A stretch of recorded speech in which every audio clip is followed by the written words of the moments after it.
Good afternoon friends. LS technical education में आपका स्वागत है। आज की क्लास में अपन बात करने वाले हैं कंकरेंसी कंट्रोल प्रोटोकॉल के बारे में। बस इनके नाम देखेंगे आज की क्लास में। इसके बाद मैं शेड्यूल स्टार्ट करूंगा। ये वाले जो प्रोटोकॉल है शेड्यूलिंग के बाद मैं आपको एक्सप्लेन करूंगा ताकि ज़्यादा अच्छे से समझ आ पाए।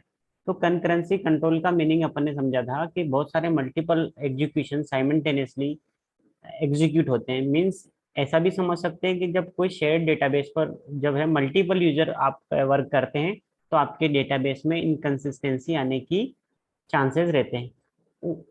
तो किस तरीके से ये जो प्रॉब्लम्स को रिड्यूस किया जाए, तो उसके लिए कंकरेंसी कंट्रोल प्रोटोकॉल्स का यूटिलाइजेशन होता है। जो कंकरेंसी कंट्रोल प्रोटोकॉल जो है आपके डेटाबेस में atomicity, consistency, isolation, durability and serialisability को मैनेज करता है।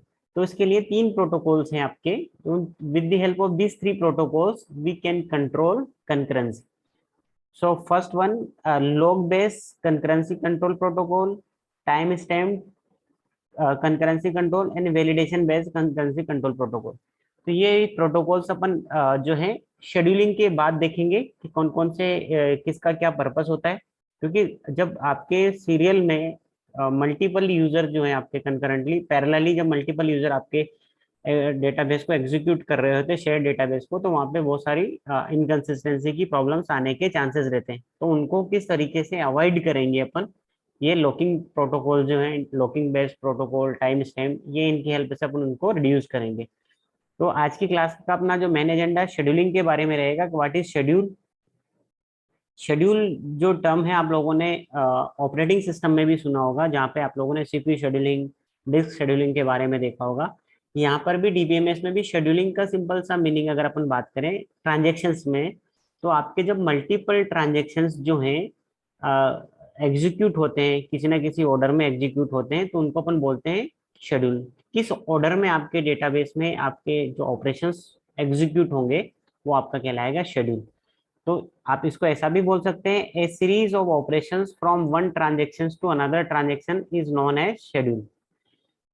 अब with the help of scheduling अपन क्या करेंगे कि आपका कौन सा ट्रांजेक्शन पहले एग्जीक्यूट होगा, कौन सा ट्रांजेक्शन बाद में एग्जीक्यूट होगा, उनके ट्रांजेक्शन्स के एग्जीक्यूशंस को मैनेज करना है ना। उनके ट्रांजेक्शन्स के एग्जीक्यूशंस को मैनेज करना है कि किस ऑर्डर में आपका डेटाबेस का ट्रांजेक्शन्स हो। ये प्रॉब्लम, ये इस तरीके की टेक्निक्स को अपन बोलते हैं शेड्यूल। या आप ऐसा भी बोल सकते हैं, the order in which the operations of multiple transactions appear for execution is called schedule. फिर अपन बात करें शेड्यूल्स की, तो कौन कौन से टाइप के शेड्यूल्स होते हैं। पहला होता है आपका serial schedules and non serial schedules.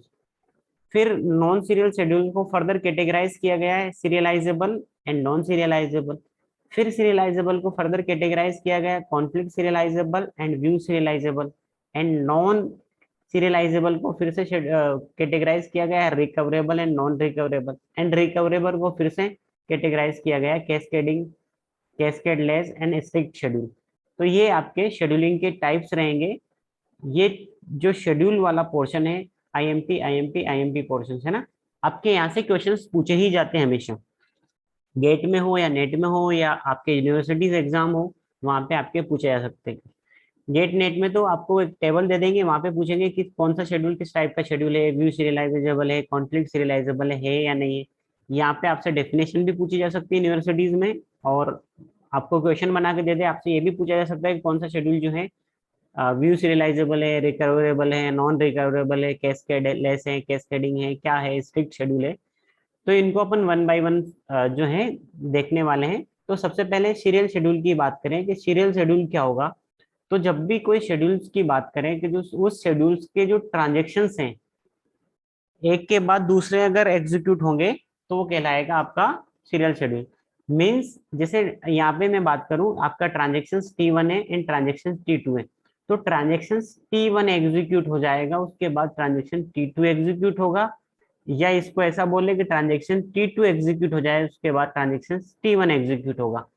तो आप इसको किसी भी मैनर में बोल सकते हैं। अगर आपके पास दो ट्रांजेक्शन है, तो पहले ट्रांजेक्शन T1 के सारे ऑपरेशन एग्जीक्यूट हो जाए, उसके बाद T2 के हो, या फिर T2 के सारे ऑपरेशन एग्जीक्यूट हो जाए, उसके बाद T1 के हो। अगर आपका इस मैनर में एग्जीक्यूशन होता है तो वो कहलाता है आपका सीरियल शेड्यूल।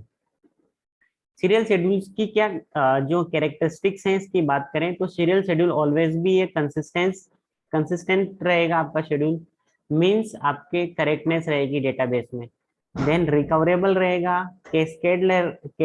कैस्केडलेस रहेगा और स्ट्रिक्ट रहेगा। अभी आप लोगों को इसके बारे में नहीं पता है, तो अभी अपन आगे देखेंगे तो आपको समझ आ जाएगा कि सीरियल शेड्यूल ऑलवेज भी ऐसा क्यों होता है।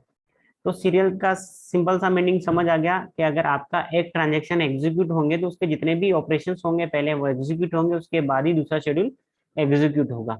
तो आइदर T1 एग्जीक्यूट हो जाए उसके बाद T2 एग्जीक्यूट हो जाए, या पहले T2 एग्जीक्यूट हो जाए उसके बाद T1 एग्जीक्यूट हो जाए। तो ये आपका कहलाएगा, ये भी आपका सीरियल शेड्यूल है, ये भी आपका सीरियल शेड्यूल है। देन बात करते हैं नॉन सीरियल शेड्यूल की। तो नॉन सीरियल शेड्यूल का सिंपल सा मीनिंग ये है कि आपके जो ऑपरेशंस हैं, आपके जितने भी ट्रांजेक्शन्स होंगे वो इंटरलीव्ड मैनर में एग्जीक्यूट होते हैं। मींस अगर आप यहाँ पे देखोगे तो T1 के ऑपरेशन एग्जीक्यूट हो रहे थे, उसी बीच में T2 के ऑपरेशन एग्जीक्यूट हो गए, उसके बाद फिर T1 के ऑपरेशन एग्जीक्यूट हो गए, उसके बाद T2 के ऑपरेशन एग्जीक्यूट हो गए। तो ये क्या हो रहा है, पैरेलली अगर आपके डेटा का एग्जीक्यूशन होता है या मल्टीपल ट्रांजेक्शन्स जो है एग्जीक्यूट हो रहे हैं कंकरेंटली, तो उस टाइप के ट्रांजेक्शन्स को अपन बोलेंगे नॉन सीरियल शेड्यूल। यहाँ पे अगर बात करें तो पहले T1 का एग्जीक्यूट हो रहा था, फिर T2 आ गया, फिर T1 T2 फिर T1। तो ये इंटरलीव्ड मैनर में अगर आपके ट्रांजेक्शन्स का एग्जीक्यूशन होता है तो कहलाएगा आपका non serial schedules. Non serial schedules जो रहेगा हमेशा क्या नहीं हो सकता है, हमेशा कंसिस्टेंट रहे ऐसा जरूरी नहीं है, रिकवरेबल रहे ऐसा जरूरी नहीं, कैस्केडलेस रहे ऐसा जरूरी नहीं, स्ट्रिक्ट रहे ऐसा जरूरी नहीं। तो आपको सीरियल शेड्यूल और नॉन सीरियल शेड्यूल का सिंपल सा मीनिंग समझ आ गया।